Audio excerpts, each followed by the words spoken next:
precious life. Aloha to all, and mahalo to many. My name is Eric Matsumoto, and I'm the current bishop of the Honpa Hongwanji Mission of Hawaii, a Buddhist organization of the Jodo Shinshu Hongwanji denomination in the state of Hawaii. First, let me express my hope that many of you are safe and well. Further, may I express my gratitude to our healthcare professionals and other essential workers for their tireless effort to care and keep us safe. And last but not least, my condolences to those who have succumbed to COVID-19 and their families and friends. More than ever, in these challenging times of COVID-19, we are in need of both wisdom and compassion. Right now, many of us are feeling isolated, separated, and alone. I believe the Buddha's teaching has something to offer us which could change the way we feel by changing the way we look at things. There is a beautiful and meaningful metaphor known as Indra's net found in the Garland Sutra, which expresses the profound truth of the interconnectedness and interrelatedness of all life, all existence.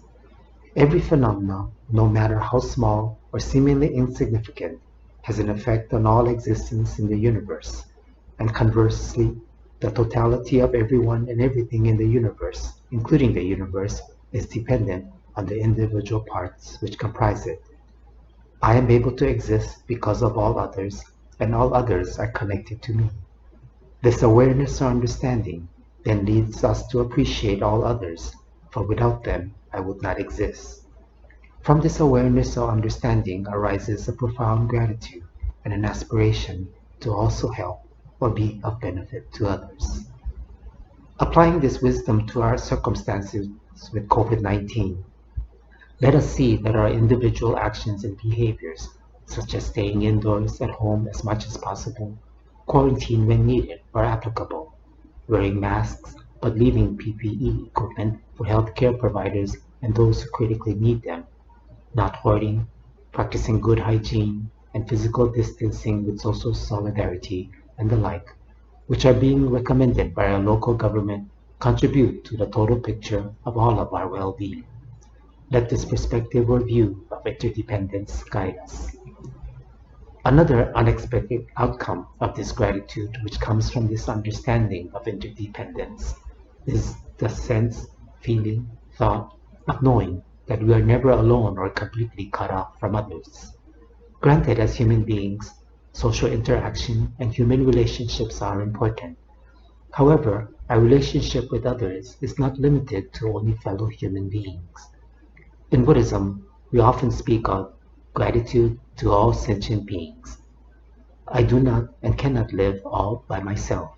My life and living day to day, even moment to moment, is made possible by the contributions and sacrifices of so many others, including the natural environment, including the food I eat each day.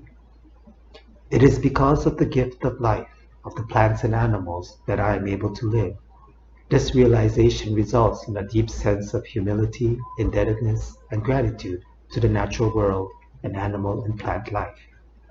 This perspective or understanding destroys my arrogance, sense of superiority, nurtures a feeling of mottai nai and arigatai, or how undeserving, and yet I am preciously receiving all that is necessary for me to live.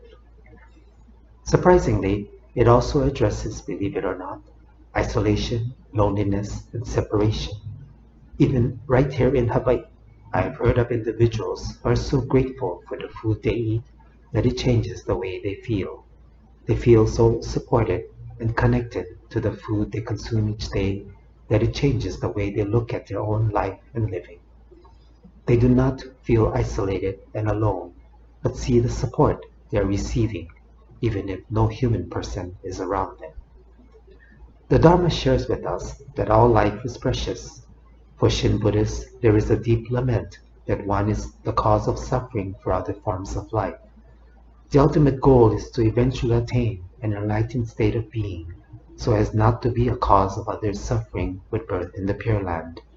However, even in the midst of samsaric life in the here and now, imperfect as I am, there is an aspiration to try to be of some service to society. In Japanese Buddhism, the equality and preciousness of all life came to include even the inanimate world. Also, the presence of immeasurable life and infinite light is always ever present and includes all. There is no time or place in which Amida Buddha is not present. Of course, we are human, and so we do long for human companionship, and thus I am not saying we have no need for human love and relationships, but there is another force or presence which also makes a difference in our life, and that is the presence of wisdom and compassion, which never leaves our side, is always with us, and makes us aware that we live because of others. To finally conclude, as we honor Shinran Shonin in May with the observance of Shinran Shonin's birthday, or Gotange, let us reflect on his words. Please join me in Gasho Anjali for a closing reflection. A verse of the Garland Sutra states, on seeing a bodhisattva perform various practices, some give rise to a good mind and others a mind of evil, but the bodhisattva embraces them all. Although I too am in Amida's embrace, passions obstruct my eyes, and I cannot see the Buddha's light. Nevertheless, great compassion is untiring and illumines me always. This Buddha pervades the countless worlds. It fills the hearts and minds of all beings. Thus plants, trees, and even the land all attain Buddhahood. Namo Amida Butsu, entrusting in all-inclusive wisdom and all-embracing compassion. Namanda Butsu, Namanda Butsu, Namanda.